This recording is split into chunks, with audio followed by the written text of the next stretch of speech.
你们有没有试过突然间很想做蛋糕，但是却不想浪费钱去买那些9年才用一次的烘焙器具？今天遇到我，算你们走运了。走路走中间，眼睛要看这边。就让我来教大家怎样用最少的工具、最简单的方法来做最好吃的 Oreo cheesecake。欢迎收看一夫当家，大家好。废话不多说，我们先来看看需要用到什么材料。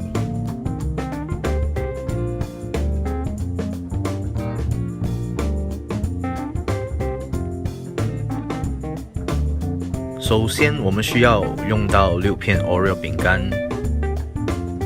然后把它们全部碾碎。平常我都会用 blender 的，但是为表诚意，我要证明，就算没有任何的机器，还是可以做这款蛋糕的。好了，就先把2汤匙的饼干碎收起来备用。把事先已经加热融化了的 butter 倒进去，再把它们搅拌均匀。OK， 现在就让我们来做这个蛋糕的饼底啦。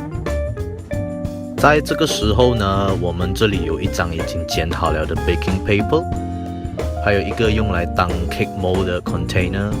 先把 baking paper 放进去垫底，然后把刚才的饼干碎倒进去，再用汤匙来把它们压平确保压得紧紧的，不要让它有喘气的机会。同时也要平均啦，少少厚薄没关系，但是不要太夸张啦 ，OK？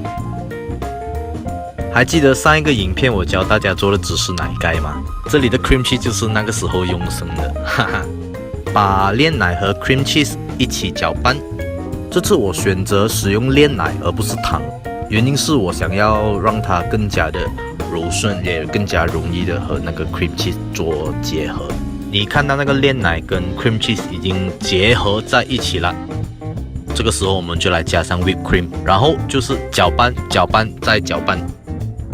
对于那些正在学做甜品或者是想要学做甜品的朋友多多少少你都需要具备一点的耐心，不然的话，相信我，你会很痛苦的。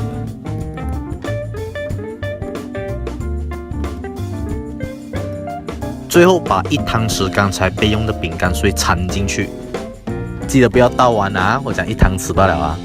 另外一半我们到最后会有用到。我们这次用的 gelatin powder 杰利丁粉，需要先加热水把它融化掉。这个杰利丁的功能其实就是把液体凝固，一般你做 jelly 的时候都会有用到的。1茶匙的杰利丁粉可以凝固250 ml 的液体，它会有一点点的腥味啦。如果你不喜欢那种味道的话，可以用腌菜膏的腌菜来代替啊。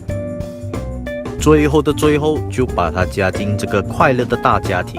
这里要注意一下的是，在要下这个 gelatin 的时候，要不停的搅拌它，这样除了可以让它更均匀之外，也可以防止它起颗粒。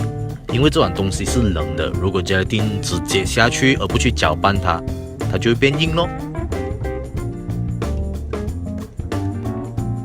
最后的最后的最后，把它们一咖喱倒进 mold 里面，然后盖起来，收进 freezer 2个小时，是 freezer 啊，结冰的那一个啊。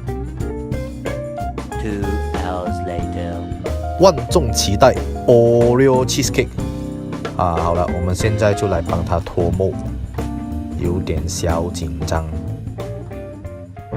係你逼我。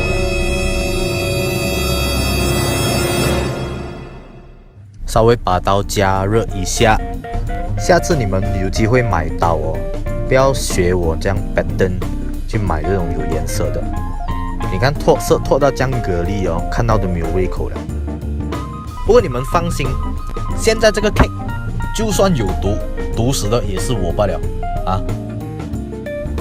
OK， 大概就是这样了。